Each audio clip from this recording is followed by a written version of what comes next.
పుణ్యక్షేత్రం బాసర దగ్గర ఉధృతంగా ప్రవహిస్తోంది. బాసర క్షేత్రాన్ని వరద చుట్టుముట్టింది. వ్యాపార కేంద్రాలు, హోటళ్లు, లాడ్జిలు, నివాసాల్లోకి వరద చేరింది. బాసరలో వరద తీవ్రతపై మా కరెస్పాండెంట్ శ్రీపతి మరింత సమాచారం అందిస్తారు. శ్రీపతి, ఓటీయు.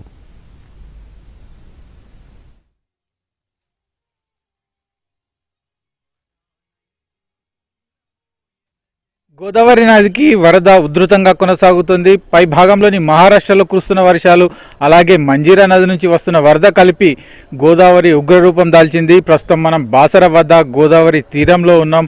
బాసర సరస్వతి పుణ్యక్షేత్రం పరిసరాల్లో ఉన్నాం. ఇక్కడ ఒకసారి పరిస్థితి చూస్తే ఇదంతా కూడా గోదావరి వరద ఉప్పెన్నలాగా ఎలా కాలనీలను ముంచెత్తిందో మనం చూసుకోవచ్చు. ప్రధానంగా ఇది ఆలయానికి, సరస్వతీదేవి ఆలయానికి సమీపంలో, సరస్వతీదేవి ఆలయ ప్రాంగణంలో ఉన్న ప్రాంతం. ఇదంతా కూడా ఒక వ్యాపారాలకు సంబంధించిన కేంద్రం, వ్యాపార సముదాయాలు ఉన్న ప్రాంతం. మనం చూస్తే సుమారు 6 నుంచి 10 అడుగుల ఎత్తు వరకు కూడా ఈ వరద నీరు చేరింది. దీంతో దుకాణాలన్నీ కూడా మూసివేయాల్సిన పరిస్థితి ఏర్పడ్డది. మరోవైపు నివాసాల్లో కూడా ఎవరైతే పెద్ద పెద్ద కట్టడాలు ఉన్నాయో వాటిలో కూడా వరద నీరు చేరింది. ఈ ప్రాంతంలోనే ప్రైవేట్కి సంబంధించిన లాడ్జీలు, హోటళ్ళు, అలాగే నివాసాలు కూడా ఉన్నాయి. వీటన్నిటిలోకి వరద నీరు చేరింది. ఇదంతా నిన్న రాత్రి మొదలైన వరద ఇప్పటికీ కూడా కంటిన్యూ అవుతుంది. మహారాష్ట్ర ప్రాంతం నుంచి గోదావరి ఇంకా ఉప్పొంగి ప్రవహిస్తోంది. అలాగే వరద ఉధృతి పెరుగుతోంది. ఇలాంటి పరిస్థితుల్లో ఈ నీరు ఏమాత్రం తగ్గడం లేదు.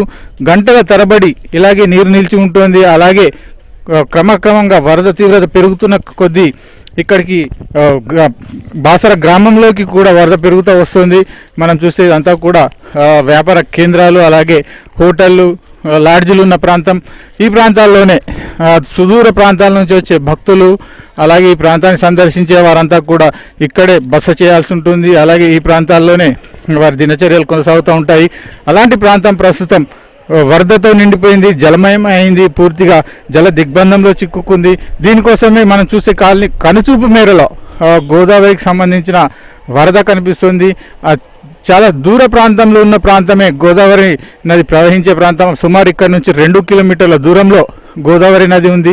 ఆ నది పూర్తిగా నిండిపోవడము, అలాగే హెవీ వాటర్గా హెవీ ఫ్లో రావడం వల్ల ఆ పరివాహక ప్రాంతం అంతా కూడా వరదతో నిండిపోయి ఇక్కడి వరకు బాసర సరస్వతి క్షేత్రం వరకు వరద తన్నుకొచ్చింది.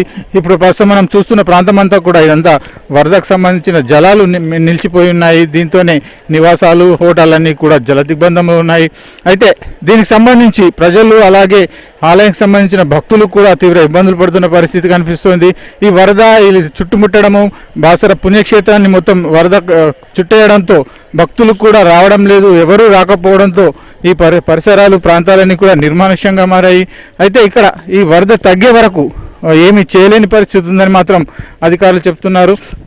ఇలాంటిది అంటే బాసర పుణ్యక్షేత్రంలో ఇలాంటి పరిస్థితి గత 40 సంవత్సరాలుగా ఎన్నడూ చూడలేదని కూడా స్థానికులు చెప్తున్నారు. అంటే ఇంత తీవ్రస్థాయి వరద రావడము, అలాగే బాసర పుణ్యక్షేత్రాన్ని ముంచెత్తడంతో ప్రజలు, అలాగే భక్తులు, ఈ ప్రాంతవాసులు కూడా తీవ్ర ఆందోళన చెందుతున్నారు.